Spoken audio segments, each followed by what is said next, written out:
नमस्कार, मी मृणाली पिळणकर. तुम्ही पाहत आहात LS मराठी. पाहुयात काही महत्त्वाच्या बातम्यांचा वेगवान आढावा. सुनेत्रा पवारांच्या अध्यक्षपदाच्या निवडीला कायदेशीर आव्हान. राष्ट्रवादीच्या राष्ट्रीय सचिवांची नोटीस. निवडणूक प्रक्रिया बेकायदेशीर असल्याचा नोटीसमध्ये दावा. पंढरपूरला जाणाऱ्या वारकऱ्यांसाठी राज्य सरकारची 4 लाखांच्या मदतीची योजना. वारी दरम्यान अपघाती मृत्यू झाल्यास वारसांना आर्थिक मदत देण्यात येणार. 1 ऑगस्ट पासून शासनाचे सर्व महत्त्वाचे आणि संवेदनशील दस्तऐवज किंवा डिजिटल स्वाक्षरी किंवा ई-स्वाक्षरीद्वारे जारी होणार.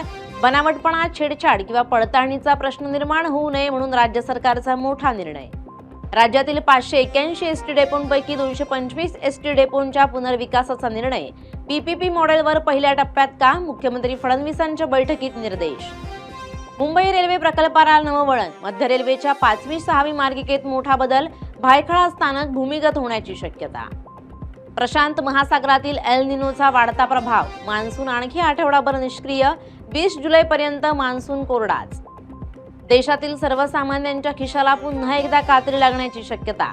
जून महिन्यात महागाई दरात वाढ. महागाई वाढल्यामुळे अन्नधान्याच्या किमतीतही वाढ. अंबरनाथमध्ये कंटेनर खाली चिरडून मजुराचा दुर्दैवी मृत्यू. रिव्हर्स घेत असताना अपघात झाल्याची माहिती. आरोपी विरुद्ध पोलीस ठाण्यात गुन्हा दाखल झाला असून पुढील तपास सुरू. पश्चिम बंगालच्या राज्यसभा पोटनिवडणुकीत भाजप स्वबळाच्या बहुमताच्या उंबरठ्यावर. भाजपला बहुमतासाठी केवळ 5 जागांची गरज. 40 वर्षांनंतर राज्यसभेत एकाच पक्षाला स्वबळावर बहुमताची संधी. होर्मुझ सामुद्रधुनीवर आपलंच नियंत्रण असल्याचा अमेरिकेचा दावा. युद्ध संपवण्यासाठी सुरू असलेल्या राजनैतिक प्रयत्नात अडथळे. या होत्या आताच्या घडीच्या काही महत्त्वाच्या बातम्या. अशाच महत्त्वाच्या बातम्यांसाठी पाहत रहा LS मराठी.